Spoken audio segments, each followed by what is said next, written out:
you got to remember some of the charges. They charged Doc with two things primarily. One was the transporting of minors across state lines, and the other was RICO. All right, so you got to go back to the legal aspect of this. If y'all remember the first indictment, that would have fell flat on its face, as well as the state indictment. You had 8 to 9 officers of the court, law enforcement officers certified by the state of Georgia, ready to battle the state indictment according to the laws of Georgia. They knew they were going to have a hard time with that one. Plus, not to mention just how silly the charges were, how non-corroborative a lot of the witness statements were. You know, you have one witness to say this party was there and witnessed it, but that party didn't mention it in their statements. You know, it's a lot. But one of the things that they did charge with, once they realized that first indictment was going to fall flat on its face, even if it was just due to statute of limitations, or for the fact that some of the counts they were charging them with wasn't even illegal, they hurried up and did a re-indictment that they called a superseding indictment. Re-indictment is pretty much illegal, so they said it was a superseding indictment, but if y'all can dig it up and look at the two indictments, it's almost like they were charging two different people, because the first indictment rarely correlated to the second indictment. And even at the appeal hearings, the tribunal of judges there said, I'm not understanding how these counts weren't separated.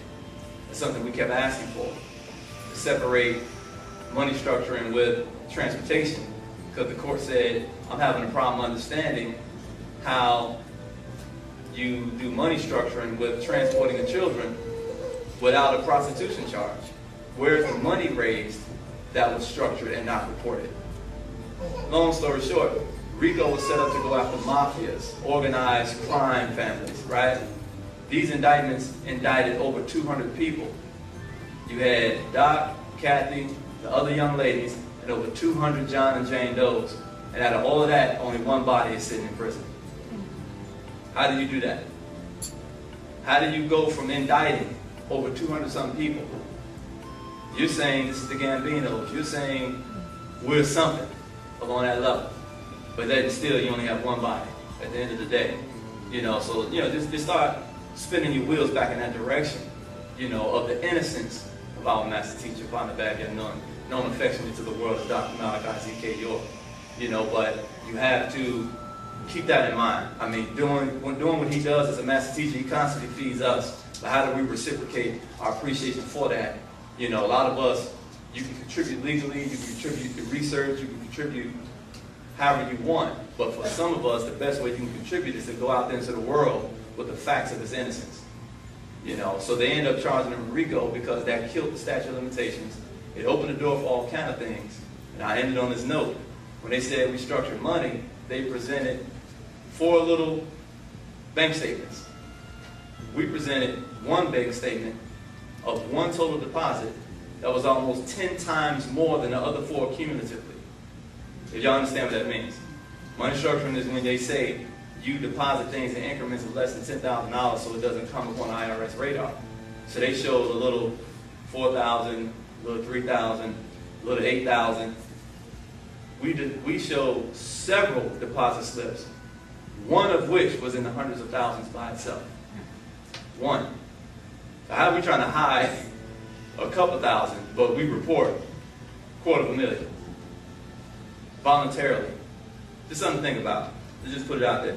It's just to let them know out there in the world too. We still know what's up. We still know you're innocent. I know we get off into the reptilian thing, we get off to the spiritual thing, we get off into the esoteric thing. But don't think we still don't know how to get up here and charge you to get on that end of the table, and we stand on this end of the table and prove our positions on his innocence. See who get knocked out. Anyway, a lesson about reptilians.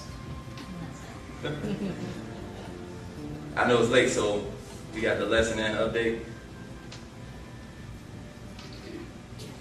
Likum ay mumra khradu NUWAPU. For you, my beloved NUWAUPIAN children, the Muhman, humanoid beings of Aldebaran, pale skin, blonde, fur, blue eyes or gray eyes, made a home base in Sahahtat or Orion, and came back and forth to the planet Earth to the Nordic type, who are made by the Kamahu or the Pleiadians, who also had a base in Aldebaran. Tall Muhman, humanoid beings from Kamahet, Pleiades, the 7-star system with transparent fur, transparent skin, pale white, and transparent pale white eyes. They are flesh eaters. These beings worked under Pa-Zahafu, the reptiles, or Pa-Muzhafu, the reptilians, originally from Dracos, the Draco star system. All these and other beings came to the Kawak Ta'ah, the planet Earth, over many thousands of years. Some lived on land, others lived inside caverns, and some beneath the waters, while some stayed in crafts above. In the caverns are many tunnels that were made and are being found today. And you had the Anunnaki who came seeking gold. All was under the rules of respect by the Natharu, the divine ones, the overseers, who ruled Orion and Sirius by way of another star system called Razak, or Rizq, in Ilium of the 19th parallel universe to this one. The most disobedient and rebellious was just one group of the reptilians, but there are many species of reptilians.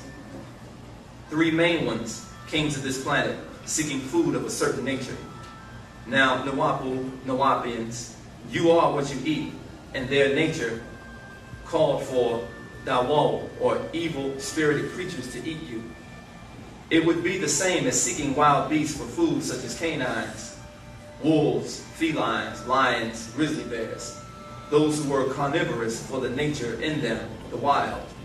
They needed the flesh and blood, and it's best when the adrenaline is at its highest from fear, terror, or fright. To them, that is when it tastes the best. So over time, Pa-Muzhafu, the evil reptilians, evolved on this planet, as well as the nearby Draconis, the brightest star in the amply named serpentine-shaped constellation of Drago, or Draco, in Latin, Roman, the word for dragon. Draco is circumpolar, it never sets.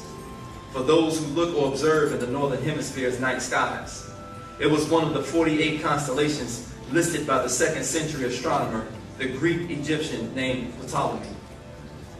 And to date, is still one of the now recorded 88 modern constellations.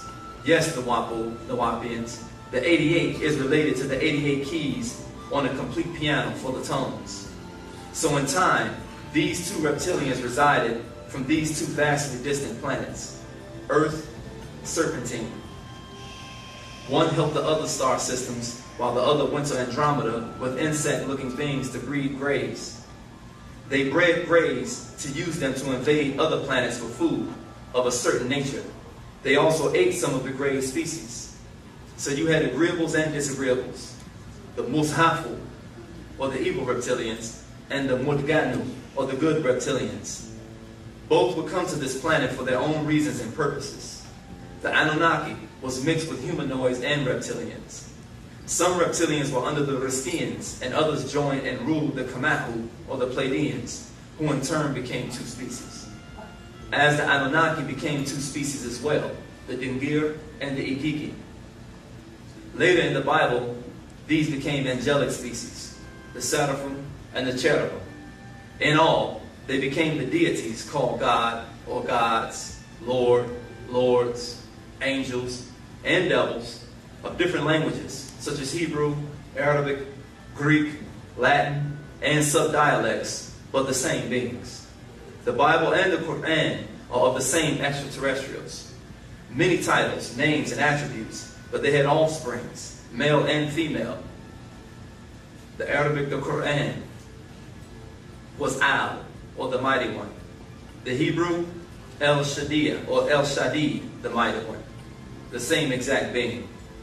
Most religious persons today have a trance cast over them to make them forget the past. It's called amnesia, to be forgetful, forgot. They don't remember that they worship beings from the star systems above, with it right in the Bible. Job 9:9, Job 38:31, Amos 5:8, and the Quran 53:49. Yet they don't see it. Or how about the many times it says they came down to earth and raised up to heaven, from here to there. They can't seem to see while under a spell of faith.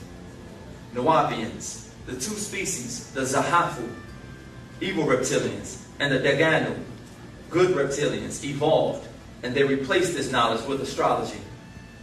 This was known to the overlords of the draconian reptilians, that one species, Pa Mushafu, the evil reptilians, was or is evil and wicked spirited by their very nature, a warrior species, very deceptive and manipulative, as you see in Enlil. While the other species, the Mudganu, good reptilians, the earthly reptoids, were peaceful, good-hearted, and as you see in Enki. The Mushafu, the evil reptilians or the draconians, were so devolved that, like the insects of Andromeda and Arcturians, they were very carnivorous.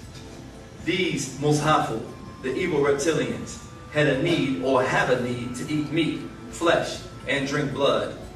They have a need for solid foods and develop the ability to ingest their nutrients through pure energies of the spirit of their prey. It's called Ur-Shamgal, who were of the Irim, or Pa Moshadu, the Watchers. You find this recorded in the book of Enoch, 1 Enoch 6, verses 7 through 8, as the head of the 200 fallen angels, Shemyaza, Samael, Shemyazaz, Semenza, with many other names and titles. These fallen angels mixed with the Adamite women, Genesis 6, 1 through 5, as recorded in their holy book of Daniel 4:17. The teachers of evil, 1 Enoch chapter 9, verses 5 through 14. 1 Enoch chapter 10, verses 12 through 13. Verses 18 through 20. Chapter 7, verses 1 through 14. All that's the book of Enoch. These beings worked with the reptilians in the making of a man called Adam, the pale race, with the DNA of the Mukmahu, or the Pleiadians, 6,000 years ago, who also had 46 chromosomes, to become workers, slaves, and food, the Lulu Amilu. Yet, NUWAUPIANs, let's get back to the reptilians and the reptoids. Pa Mushafu, the evil reptilians, learned to shapeshift from Pa Mukmahu, the Pleiadians, and are now, or up to 2000 AD, on the planet Earth in human form. They are taking over governments one by one, but now have been exposed to many, yet many still don't or won't accept these facts, such as their lust for frightened animals and human flesh, a race they bred for just that. Offspring of the Adamite women and the Nephalu, the Nephilims. Their hunger was much too great, so they turned on their own to kill and eat. It had to be a Dawu, energy source, evil energy source like themselves. So in order to survive, they must ingest pure Jawed, or wicked Dawu, evil, spirit, or energy. 6 etheric blood and flesh, unnatural nature energy. So it is this fact alone that turns simple self-preservation into grafting a group of Greys for their evil agenda. Greys who are used in abductions, testing, and breeding with the Muhmamnu, or the humanoids. In order to survive here on this planet, they must interbreed within a 400-year cycle to 100 years. So they created a group of alien Greys as their slave species, cloned as a source for nutrition after breeding with the Adamites in the last 2,000 of the 6,000 years. 2,000 years ago, there was a seed transported to earth in a Gabor, Gabriel, Jibrael, and by a male, Joseph, implanted in her, Mary, by the Holy or pure Spirit, for the reptoid seed to carry on. This seed was called Emmanuel, Matthew 1, 18 through 23, as it states, for that seed which is conceived in her is of the pure ghost. Holy means pure. Ghost means spirit in Hebrew. The craft was sighted by a Mesopotamian priest, the Magi, who followed it to where the seed was. Originally, they were from Egypt, Arabia, and Persia, and they came to confirm the reptoid was born, a god in flesh, a flesh-eating El of the Elohim, who called his father and his god Eli, my own El, Matthew 27:46, who left him. He said, I am not of this world, I am from above. John 8:23. And his spiritual father was in Orion, Matthew 6:9, where you see heaven in the Greek as Hebrew Strong's number 3772. Orion, Oranos, the star system. This is their Yeshua, Yahshua, Jesus, Isa, Jesus, Jah, Jesus. He was born to deliver them up to the Elohim, the gods. He ate meat, flesh, John 21:5, Luke 24:41. So NUWAUPIANs, most who follow the religions of Adamites and the covenant of the flesh eaters, don't really know what is meant by living in the blood of Christ. By his blood, symbolic of wine, blood and bread, which is flesh, or that their God or gods or angels were in fact flesh eaters. Genesis 18:1-8. They came down to kill people in Sodom, but stopped to eat the flesh of a calf with Abraham. Ibrahim, who was a Mesopotamian named Ibrahim, he made the covenant, Genesis 17:1-14, with that Almighty God. Hebrew Strong's number 7706, El Shaddai, the Almighty Devil or Demon. As you see in Deuteronomy 32:17, when you see devils, it's Hebrew Strong's number 7700, which is the same word, Shad. As you see, NUWAUPIANs, it is the same as the word Shadia, Hebrew Strong's 7706, the mighty demon, and in Arabic of the Quran, El Shadid. They can't see these actual facts, or who and what they worship in the blood. The covenant as a word means to eat. To eat meat. Hebrew Strong's number 1285, Genesis 17:2. Berith, which means to cut or cutting. Yet it is from the root Hebrew word, Strong's number 1262, barah, which means to eat meat or feed meat. So it was called the covenant of the flesh. The way to attract their God or their gods was by much blood. As you read 1 Kings 18:28, these Israelites, Jacobites of the Hebrew seed, cried out to the Elohim, but they did not come. So Elijah, El Yahweh, said to do this in 1 Kings 18:27. And it came to pass at noon that Elijah mocked them and said, cry aloud, for he is an Elohim, a God. Either he is talking or he is pursing, which means hunting. Or he is in a journey, traveling. Or, peradventure, perhaps, he's sleeping. He, God, is asleep. And he must be awakened. Now, NUWAUPIANs, look at what the very next verse says in 28. This is what he tells them to do. And they cried aloud and cut themselves after the manner with knives and lancets till the blood gushed out upon them. So you see, to attract their Elohim, they had to cut open their own flesh, so that their blood gushed out on them. Why is that? Look back at Leviticus chapter 1. And you see that Elohim loves the smell of offerings, sacrifices of flesh and blood. He smells it. If you look back at 1 Kings 18:24, it shows how to call on the Elohim, Baal or Yahweh, and that is by killing animals in verse 25. To dress it as you see in Genesis 18:7, as Abraham did for this God and the two angels to eat. Dressing it means to prepare it, to cut it up and skin it. That is blood, flesh, as in Genesis 8:20-21. The Lord smelled a sweet savor. Leviticus 4:16. So blood and flesh on altars was the covenant made with these Elohims who ate flesh and even humanoids, which they had made. This is the same seed of the Quran 3 verses 33. Verse 33.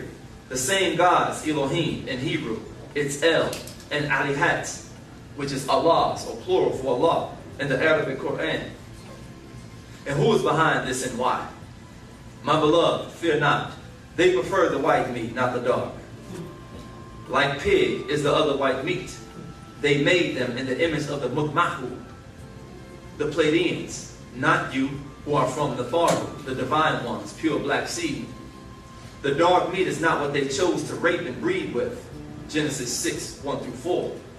The books of Enoch, as well as the book of Jubilees, the Sumerian stone tablets, and others that they hide from you.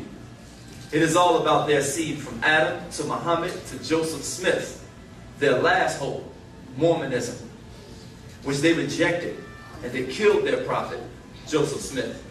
The one who did all this created their religion and enslaved them mentally by blind faith. Those Kamahu, Pleiadians, who protected their own, were being used as food by the Zahafu reptilians, the evil reptilians of Draco, Dragon, or Dracula. The reptoids tried to help and guide them, but they rejected Daganu over and over for Zahafu, Draco, Dragon, or Dracula. Evil, Zahafu, or the Musafu, evil reptilians. Good is Daganu, or the Mudganu, the reptoids. The Tanaku, Draconians, have or had, up to the year 2000 AD, an evil, wicked agenda. In order to survive here on this planet, they had to create what you know as one group of alien grays as their slave species, cloned as a source of nutrition. As the Tanan, Draconians, empire continued to grow and expand from planet to planet, they had problems. Their many in number made the small grays weary of being drained. So the Mudganu, the reptoids, came and freed them from the reptilians, their capturers. The reptiles cloned them to use their negative energies, as this is what they must eat as their offspring these past 6,000 years. The seed of Adam must eat flesh with each meal 3 times a day. They must do as their overlords, kill to eat, raise animals to eat. As you read in Genesis 4, verse 2, their Yahweh of Elohim taught them to raise animals for offering to them to eat. But the Mudganu, the reptoids, Enki, told them, don't eat the flesh. Genesis 3:17. Eat of the ground all your life. Genesis 1, 29 through 30. Both Adamites and creatures should not eat flesh, only herbs. This is what one of the brothers, Enki, said. But after the flood, his brother Enlil said, you may kill and eat flesh. In Genesis 9:3. Genesis 9:4. But they feared these Adamites, now mixed with the Nephilim, will eat and kill them. So as you read in Genesis 9:4 through 7, it states, you don't kill each other, but only I will require it. Hebrew Strong's 1875, which is the Daresh, to pursue, inquire, require, or search, to seek. The Elohim can require human flesh or animal, but they should not require another. This is after Cain killed Abel. So they were made as food to be eaten by their makers. But after mixing their DNA with the Nephilim, their offspring did start to kill and kill each other. 1 Enoch 7, 11 through 14, and Jubilee 5, 1 through 3. They feared being attacked and killed and eaten by their own creation, so they made laws, religious laws, in books from tablets by Tammuz, in Ezekiel 8:12. Inanna, or Ishtar, the daughter of Nannon. Once the grays were freed, they returned to Orion's belt and Zeta, and they were used to help teach humanoids. So there was a revolving of the grays, which led to their freedom from consumptive bondage of their makers, the draconian reptilians. Once they left their captors for Orion's belt beneath the center sun. But then, bereft of their evil, energized, cloned, slaved grays, the Musafu reptilians desperately needed a new source, or to return to eating Pa Mukmahu, the Pleiadians, for evil nutrition. So they set out in their mighty but evil fleet of crabs. Psalms 68:17. 20,000 crabs, or chariots, and thousands of them came to earth. After seeking other planets that had populations on which they could feed. However, the energies were not evil, so they came up with a plan 8,500 years ago about this planet. The very first attempts to breed failed. Then around 6,000 years ago, Enki himself in Genesis 1:2 came down. being part reptilian or a reptoid, he terraformed this planet and set out to make a new creature, Genesis 1:26. Later, his brother Enlil made sure that evil was in their seed, Genesis 6:1. And amongst them was also cannibalism, as you read in 2 Kings chapter 6, verse 28 to 29, Leviticus 26:29, Deuteronomy 28:53, Lamentations 2:20, 4:10, Jeremiah 19:9, and Revelations 19:16 through 18. So there was food and gold on earth, but the reptoids of Enki, or the Dingir, would always step in and try to guide man's kind, the Adamite race of Hebrew Strong's number 120, the ruddy people, the white meat, that both the Mugmahu Pleiadians and the Mazafu reptilians loved to abduct and eat. People today say this person or that person has gone missing, just up and gone, never to be seen again. Well, in the cinema, the fourth kind, it is laid out for them, and they even spoke in Sumerian to let all know who they are and who they are taking, the Kakasu, the Caucasoids. Pa Medganu, the reptoids, were benevolent and good-spirited. They are highly advanced, yet peaceful reptilian humanoids who also shapeshift can look black or pale. All who took part agreed not to mix with the seed of Panadaru, the divine ones, and the Nagaru Salah, the Negroid race. This was a much later violation by the Caucasoids. And now you have mixed Caucasoid and Negroids called neutrinoids. Yet they belong only to the Nagaru Salah, Negroid race, whether they accept that DNA as a fact or not.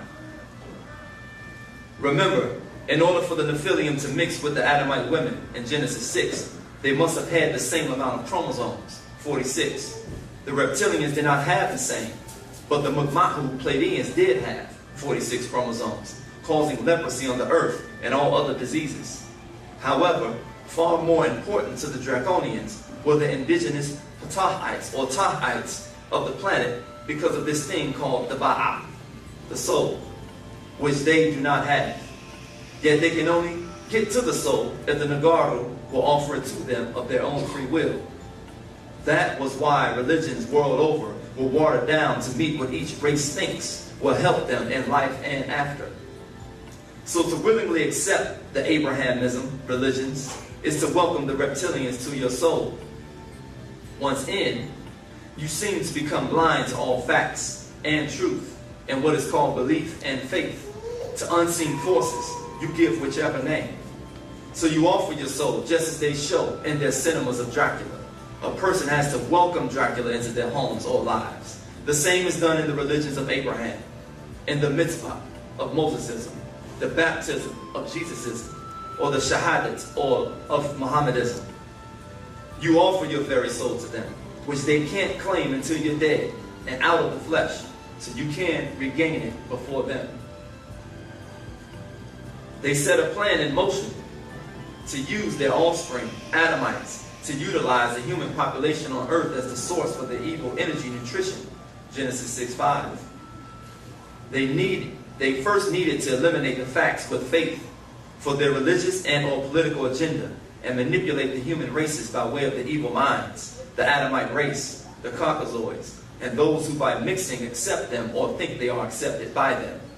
So 6,000 years ago, or 4,000 BC, the plan was in place to make a double race, weak and wicked, to rule, to have dominion for only 6,000 years, then return to them, to take them off the planet to be food, called the rapture, John 4:32 through 35. The 4 months is the 4,000 years before 2,000 years ago, or from 4,000 BC to 2000 AD, Genesis 1:26. However, NUWAUPIANs, they were not obedient to their maker and even ate their own children.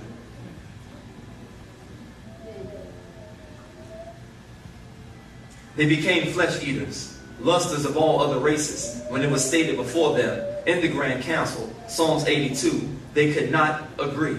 Psalms 83, 1 through 7. So this new seed of Adamites rebelled over and over in their holy books, the Bible, the Quran, and others lost or hidden from you. Their end has come in 2000 AD. You see them falling as you read in the book of Revelations 18 and 19. And many of the Nagaru or Negroid Salao race have given their souls over to them by way of religions. And you can't tell them otherwise, right wisdom or the true past. Now stop and think, NUWAUPIANs. Ask yourself, as you look around, who gave the Caucasoid race authority? Who says they can make laws, govern, imprison, kill, war, or tax you? Who says they have authority over you in any way at all? Think. You must have accepted that race as your authority. Why?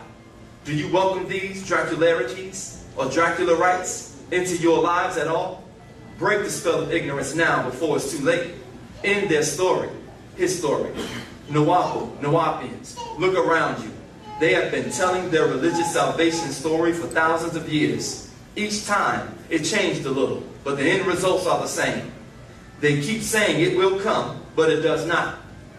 So they made it come in the form of books, stories, and cinemas.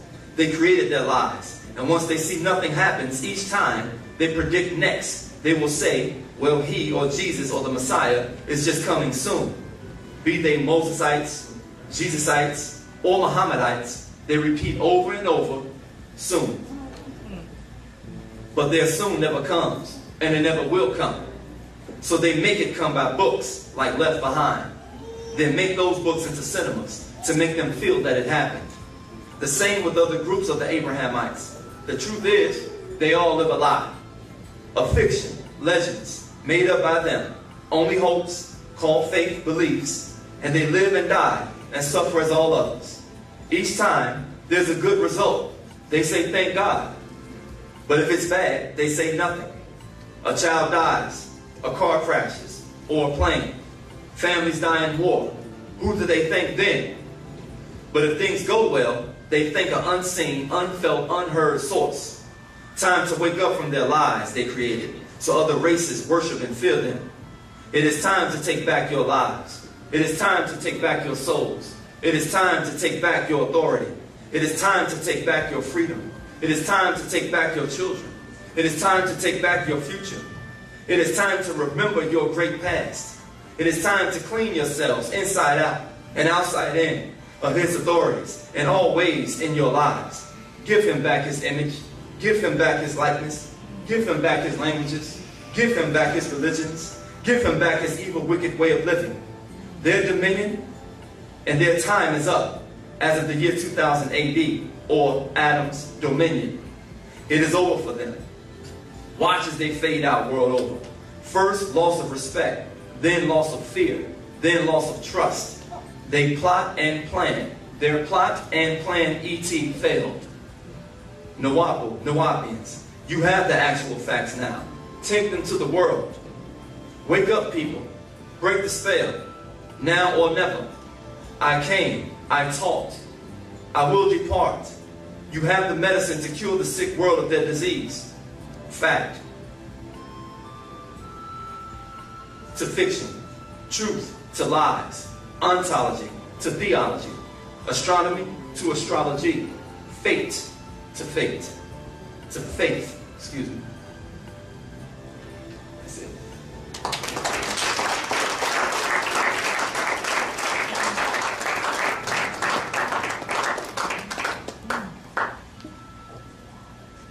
Go right into love, baby. Hatep.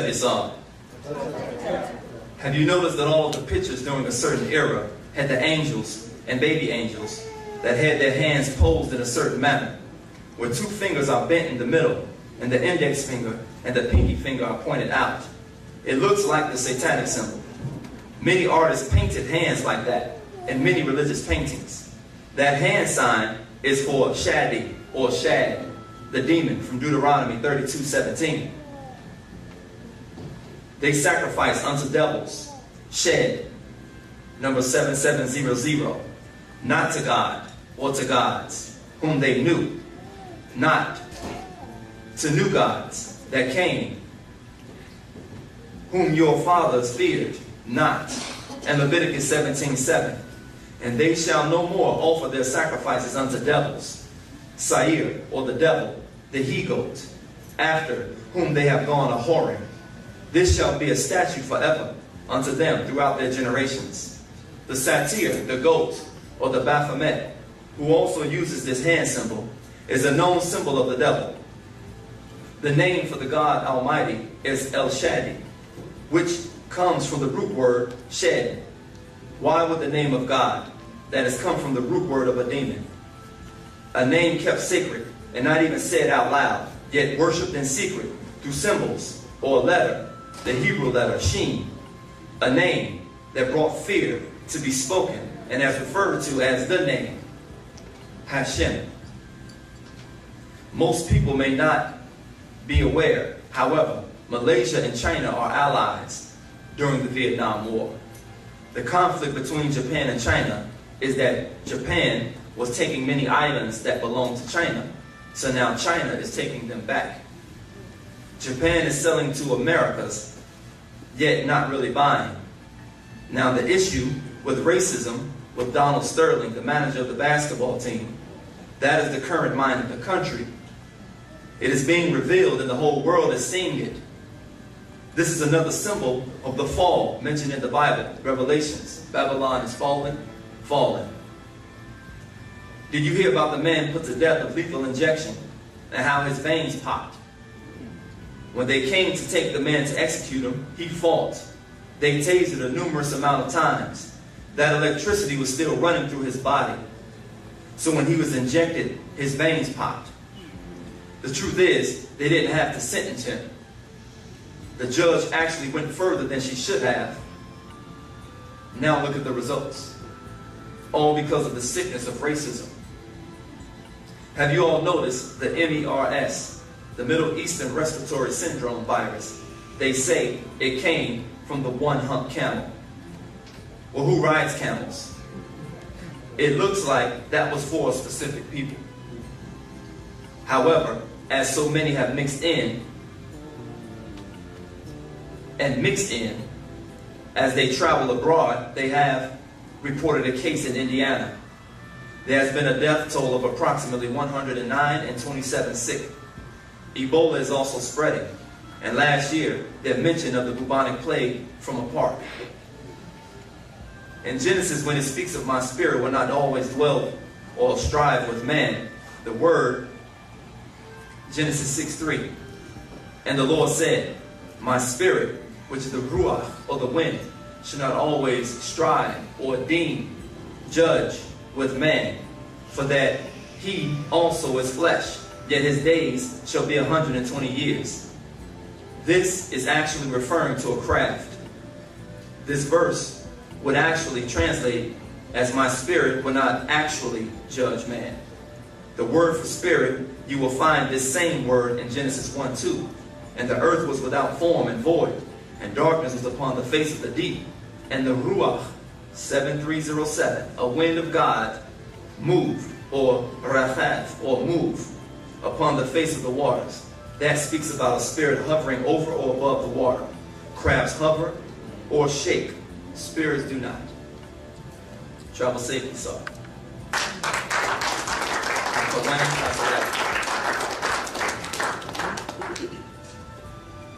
Questions?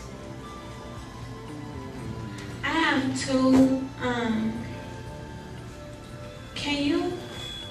Can you reference me to a place where I can get more information on Joseph Smith? And yeah, did he write a book about Joseph Smith? Or? Several, actually. I mean, you can even go back to the debates with Christians. The doc actually goes in a lot when he first introduced it to us, if you weren't aware already, or if you wasn't a Mormon that became a NUWAUPIAN. But he also refers to these individuals in the Holy Tablets, and more recent updates as well in u.n.n, where Father u.n.n had explained that Joseph Smith was actually their last hope, and they actually rejected him and turned him down, but it's more elaborate inside the reading on u.n.n as well. Other than that, it's not coming to that, you said. Yeah. And about the Pleiadians, well, I was watching on u.n.n.com a Q&A class where they was talking about the Pleiadians being part of the Yoruba tradition now. Can you kind of elaborate on that? Yeah, the misconception amongst the religion of Europe is that that the Orisha were African ancestors, and they are not. The Orisha were actually the result of the Hindu demons migrating out of the Middle East into Africa when they were ran out of that area, and they brought with them their deities, their practices, the flesh eating, because in some way, shape, or form, when you acknowledge the Orisha of Europe, you got to give them something that a person on this side of the world wants to have. A cigar, some brandy, some meat. You got to cut something. You got to kill something. It's going to be some bloodshed. And upon the back, they know that when those evil East Indians or the descendants of those Aryans, those who are also worshiping the Enlilites or the Agigiites, they brought that all down from there. And the Pleiadians influenced that, the Agigi influenced that. A lot of beings have come in and treated Earth as their melting pot. Anytime Panatharu step in, a part of the Murazaku, our providers, have a plan, everybody wants in on it. But to bring it back more specific, that when they speak of, it's not coming to me right now, but the realm where they say the Orisha dwell, that's all tying into the 200 fallen angels who came down. And Doc goes into more, I can't remember the Taraq at the time, but he named them, and he goes into what ways of life they influence. Some of the 200 fallen angels were known as the cutters, some were known as killers, some was known, you get what I'm saying? They all had different attributes. And if you notice, you'll see a lot of parallel and similarities between the 200 fallen angels and the Orisha. And they may not like it when they say it, but it has nothing to do with us. Just in this update, Panabab, they said their whole goal was to get us to a point where we absorb religions that in some way, shape, or form involve bloodletting, so that it will call them down to dine on the feast of men. If you're African, if you're a Kharadu Impan Nadar, you're the children of the Nadar, they don't care who you worship.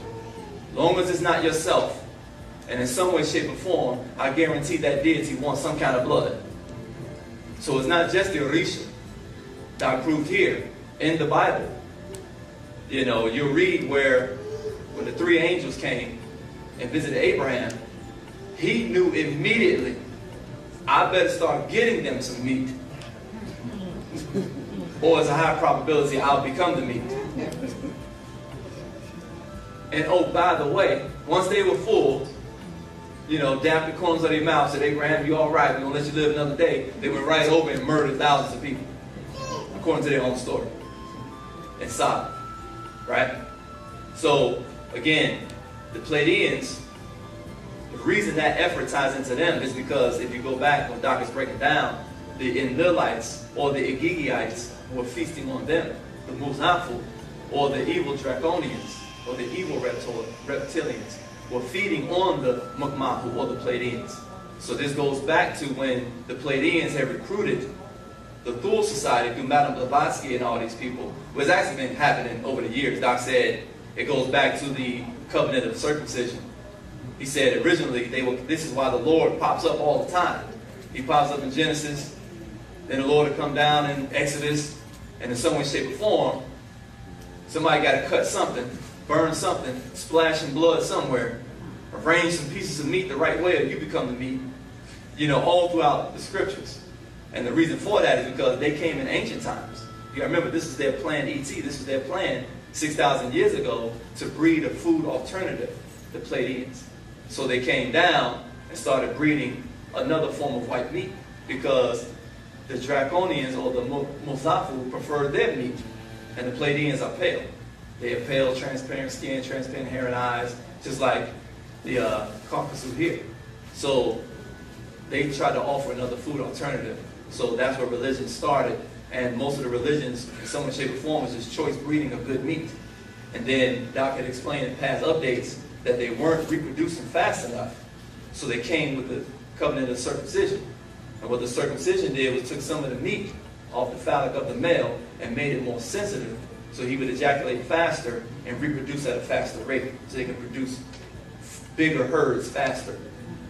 All right, so going back into that, so whether it's Yoruba, whether it's Islam, Christianity, Judaism, somebody's cutting something, somebody's bleeding, and somebody's offering some god something with some meat and some blood on the plate.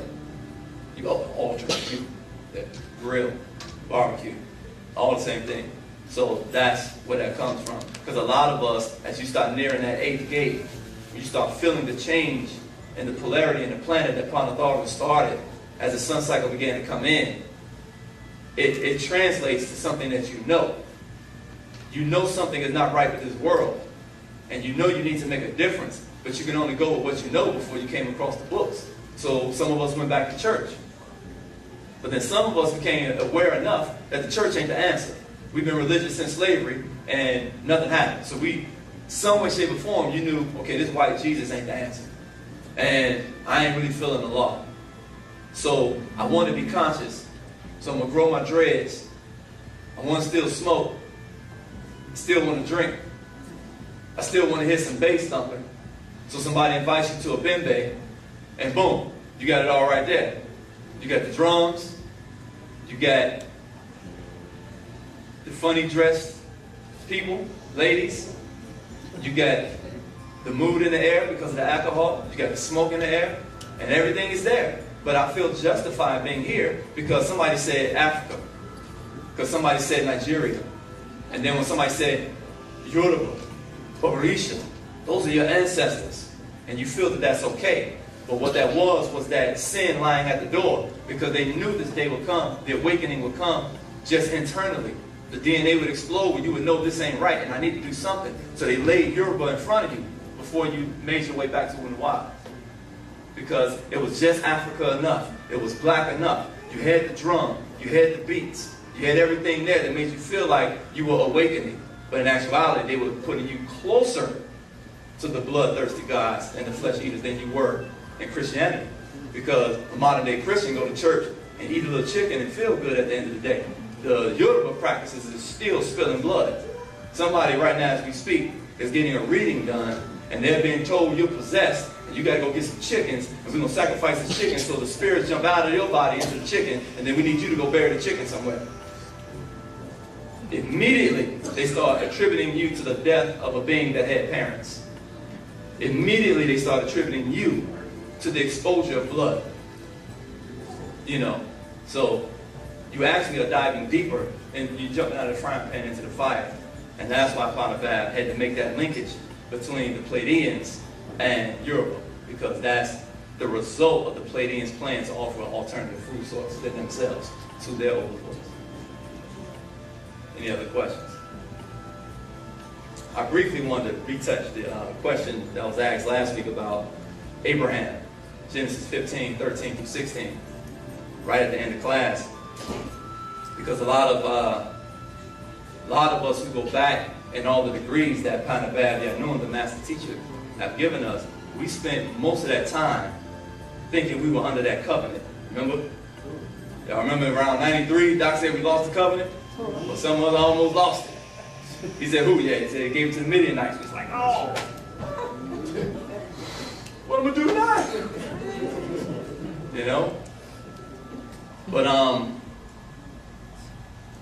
when you become a student teacher of the master teacher, one of the most simplified jewels that you're given is when someone asks you a question, right there on the spot, you got to try to read from where they're coming.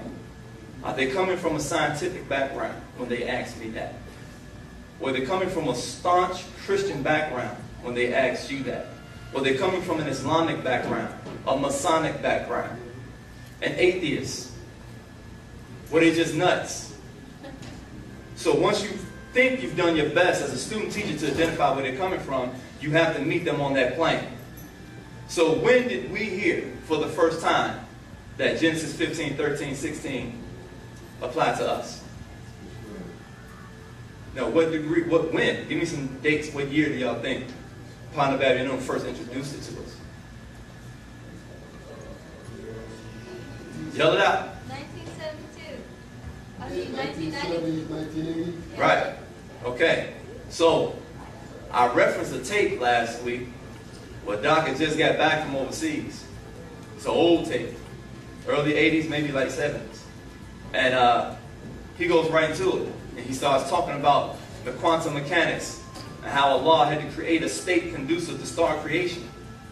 Because if there was nothing, by the general term of nothing, because we already know it means something, but that means their Allah had to create a box conducive to put something in. And right then and there, Doc was trying to take us into pop-woods.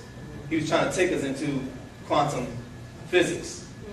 And he did a nice build, and then right after that, somebody asked him about what? Abraham. So we didn't want to hear what he had to say when he came with Wu-Nupu, Asa-Nupu, Naba-Nupu, with Nuwapu. We didn't want to hear that. After he gave it to us, immediately we asked him about Abraham. So, as a master teacher who taught us as student teachers, I got to try to see where you're from when you ask me that question. So we were coming from Jim Crow. We were coming from slavery. We were coming from being beat down, unimportant, less than human. You get what I'm saying? But at the same time, a movement, we were coming out of a movement. Civil rights, black awareness, Ungawa, black power, Nation Islam was growing. So you had two major things going on. Islam and the revolution, right? So a lot of us, once you broke out of Christianity, you learned that a lot of us should be on the millah or the deen in some way, shape, or form. Because whether you was a Christian or a Muslim, you gave homage to Ibrahim. So we weren't hearing nothing Doc had to say until he brought up Abraham. And you had two major groups that were big then. I'm trying to keep it as short as possible. The Nation Islam was very big at that time. Who was the founder of the Nation Islam? Speak up, NUWAUPIAN. The Honorable Elijah Muhammad. Who was a student of who? Master Farah Muhammad. But both of them attended a temple in Detroit under who? Who was taught by who? Through Salih. So both of them, in some way, shape, or form, came from out of the Quran, Circle 7. Right? And on page 47 of the Quran, Circle 7, the Prophet Noble Drew Ali, who Doc says was right and exact, addressed us as Moabites, Hamathites, and Canaanites. Right? You got to remember, this is the era. That was the environment, the world or the state that black awareness was in. That was the height of it when Doc came on the scene. So Wu-Nuwap was way over here.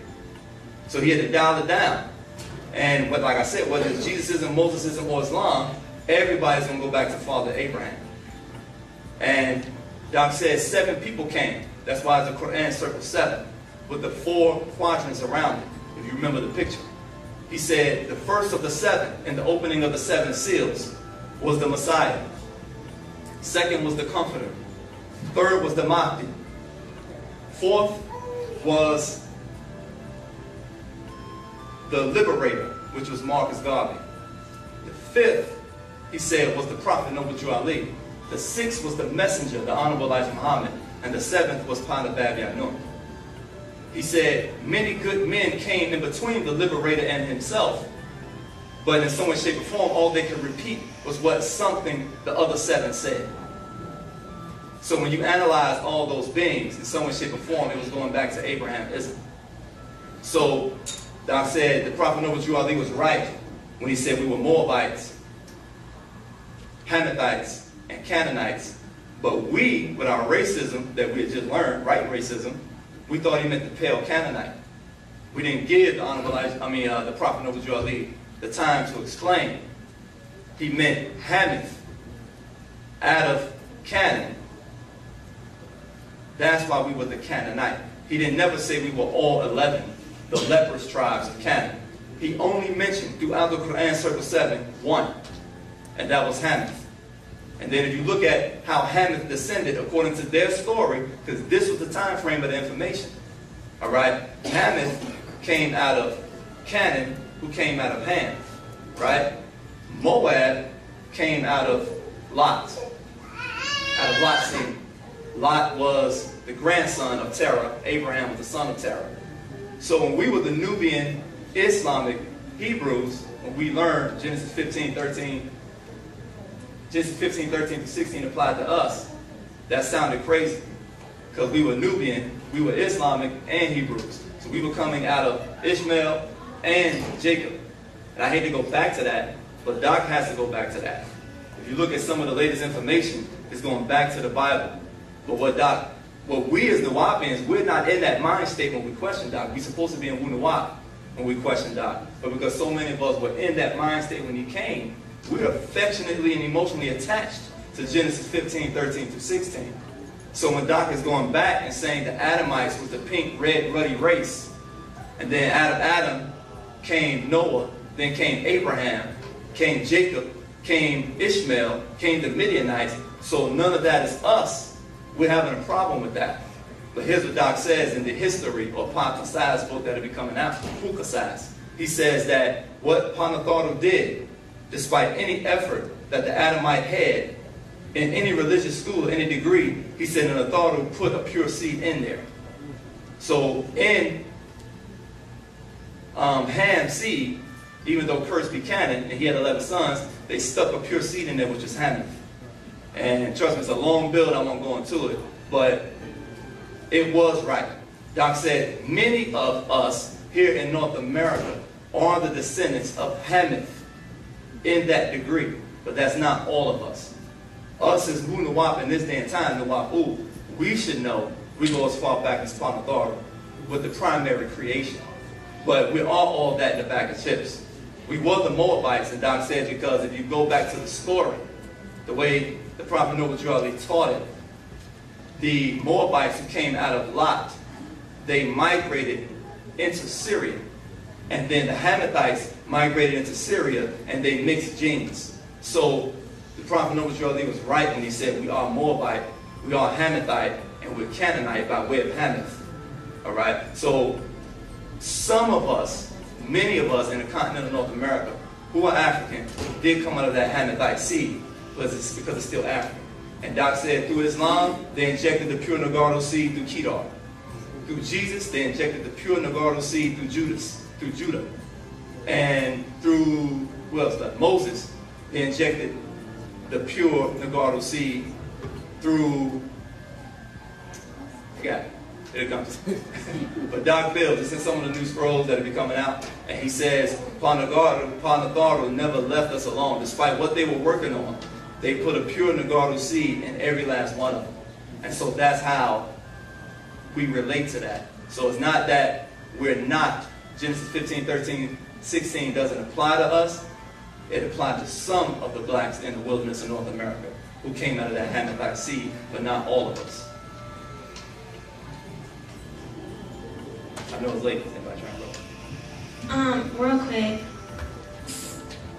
So when I came into u.n.n, I'm not really from a religious background at all. So when we get into the religion and you break it down that way, I kind of get a little lost because I didn't know that anybody in the Bible existed. Like, you can't prove their existence. I stopped there on purpose. Okay. Because Doc explains all of that, and then later on he says, because the Judahites take ownership, or the Jebusites, or the so-called pale Jews, they take ownership of it all by saying they come out of the house of Abraham that birthed all the monotheistic religions, right? Doc says, so going back to the point, if I interpret by way of your questioning, you come from a hard Christian background, I can only talk Bible to you because you won't hear nothing else I'm saying. If I think you're coming from a hard Islamic background, I have to try to bring you out of that through the Quran, or you won't hear what I'm saying. Now, if you're coming to me from an 8th gate perspective, we may have to talk Yoruba, or you won't understand or you won't even try to hear what I'm saying. If you're coming from a Masonic background, I'm going to first have to walk the sword with you, or you won't hear nothing that I'm saying. And that's how cold the master teacher is. That's how ill he is. So you didn't come from a religious background. So you don't need to hear Abraham, Ishmael, Jacob, and all of that. But you were fortunate enough to be born with that awareness already. Everybody wasn't. Most blacks in America, especially in the South, are in that Bible Belt. So Doc says we have to identify that this person is coming from hard religion. And if I don't say God, if I don't say angels, if I don't say heaven, devil, and the prophets, they won't hear me when I try to give them u.n.n. So those bills aren't for you. I understand. Hold on. And then Doc says, because after he explains all of that, he says, now Jerusalem claimed Abraham. They tried to go to the source. He said, all throughout Jerusalem, they found millions of bones. But they would never scientifically say any one of them belongs to anybody of the scriptures from Adam to now. He said, so therefore, there's still no scientific proof that any of them existed. But if you ask me, and I sense you're a Christian, let's talk Jesus. I get what you're saying. But when I propagate or when I try to relay the doctrine to other people who are coming from that background and try to kind of bring them, because they said they're conscious, so to speak. So they read historical books, so how would I be able to relate what we learn in religion to history to NUWAUPIAN? What took place in history? It's not something you're going to get overnight. A lot of the brothers are snickering because they propagate every day and have done so for about the last 20 years. It's a skill that you develop over time, and you have to be an adept student.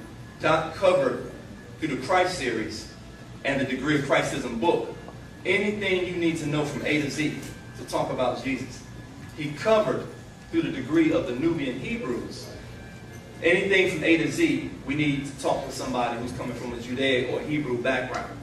And then he taught us through the Ansarullah community anything we need to speak with a person that's trapped in that degree of Islam from A to Z. So that's why I said as a new person to the information, you have a lot of reading to do to be able to adequately meet people where they are.